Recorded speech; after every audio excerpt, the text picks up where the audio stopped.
The day the music died. On the 3rd of February 1959, three young rock stars died in a plane crash in Iowa. They were Buddy Holly, who has been a very big influence for some of the biggest rock stars, such as the Beatles, words of love you whisper soft and true, or the Rolling Stones,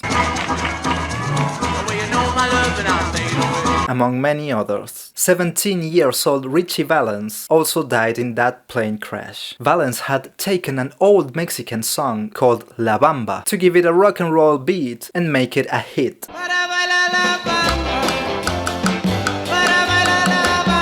He was kind of a hero for the Mexican-American community in Los Angeles. And the third musician in that plane was the Big Bopper. Yeah, this is the Big Bopper speaking. Chantilly lace and a pretty face. We interrupt this program for a special news bulletin. Three young singers who soared to the heights of show business on the current rock and roll craze were killed today in the crash of a light plane in an Iowa snow flurry. The singers were identified as Richie Valens, 17, Buddy Holly, 22, and J.P. Richardson, known professionally as the Big Bopper. That accident definitely changed the timeline of rock history. 12 years later, in 1971, Don McLean told the world how deeply he was touched by this tragedy in his song American Pie. But something touched me deep inside the day the music died. And since then, we've known that day as the day the music died. But February made me shiver with every paper I deliver. Bad news on the doorstep.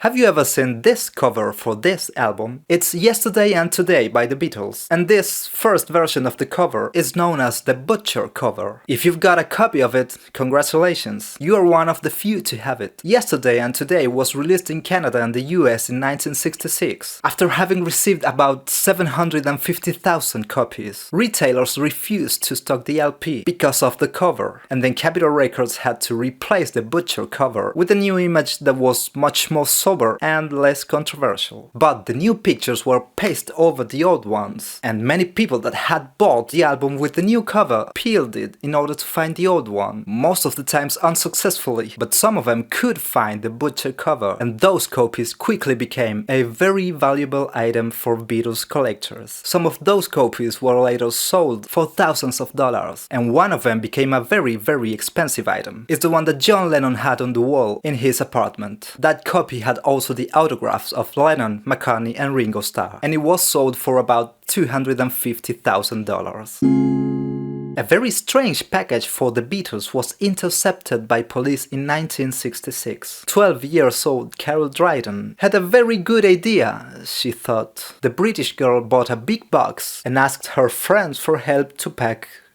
her in that box that would be sent to the Fab Four. The only detail she forgot was to make some holes to the box in order to be able to breathe. And maybe it would also have been a good idea to have some water and something to eat, she realized later. When the package was at the railway station and Carol was trying to take off her sweater, a clerk noticed the box was moving, and then Carol's journey came to an end. She said she only wanted to see the Beatles, and she hadn't thought about fresh air or food. If you had to send yourself in a package to a music star, who would that be? Let me know in the comments. You might have seen this gesture before. The devil horns or the metal horns. There is an interesting story about this sign in rock history. It is worth clarifying first that its meaning can vary depending on the context or even the geographic location. The version with the thumb extended means I love you in American Sign Language, with the I, the L, and the Y. But let's go to the rock story. In 2017, Kiss singer and bass player Gene Simmons tried to trademark